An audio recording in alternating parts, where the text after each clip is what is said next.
Ayan, so fully energized na tayo.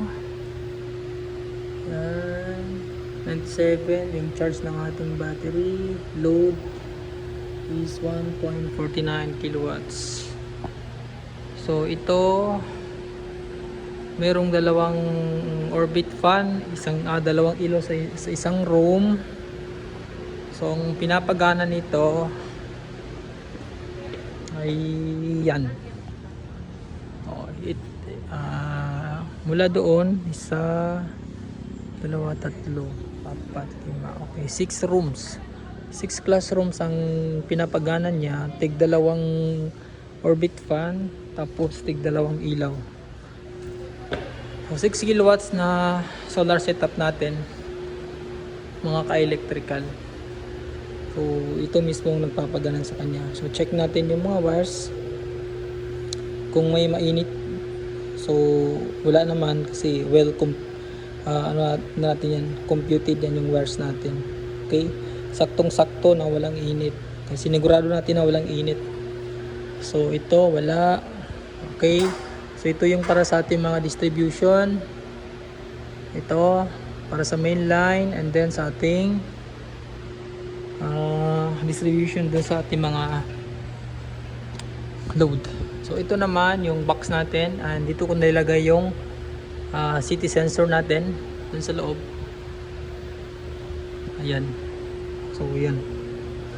And then it-ace natin. Okay. So naka-automatic ito. Pag low bat ito, so parang imposible naman na malulubat siya. No? Kasi based dito sa ating ano, so makulimlim na ngayon, no? Hapon na, wala nang masyadong sikat ng araw. So ang harvest na lang natin ngayon is 0.01 kilowatts lang from solar panel. Dalawang PV natin. So makulimlim na, din wala na siyang harvest. Pero yung battery natin, kanina pa tayo nagpa-energize, almost 1 hour na. So 97% pa lang yung ating battery. Ayan. And then ang load lang natin is 1.43 kilowatts. So meron tayong exist na almost 5 kilowatts pa. So pwede pa sa dalawang aircon natin. Lagyan natin. Yung battery, ito. Okay. Then naglagay na din tayo ng MCCB dito. Yan, MCCB. So by directional siya. Yung ating MCCB dito, and then ang ating ETS. So ito, since classroom ito, so construct tayo ng ano dito, ng partition para ma-lock natin siya or walang maka-access dito ng mga bata.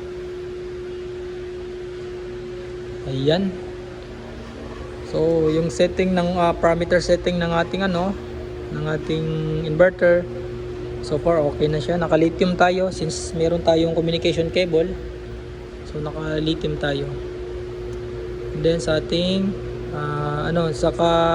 naka zero export to city tayo para hindi tayo makabenta dun sa sa city, and naka zero export power tayo, naka-load. So para negative zero siya dito. Yan sa ating grid. Ayan. So walang grid, wala tayong nakukuha dun sa grid kahit isa. Ayan. So zero tayo dito sa grid, papasok dito. Ayan. So harvest natin, ang oras natin is almost 5 na. 5 na ng hapon. Pero meron pa siyang na-harvest. 0.01. Okay, ito yung load natin. Ayan. Ayan. So battery, safe na safe. Okay, walang umiinit. Ayan. So ganito kalaki yung ating battery. So alhamdulillah, tapos na tayo mga ka-electrical. So ito turn over na lang ito siya.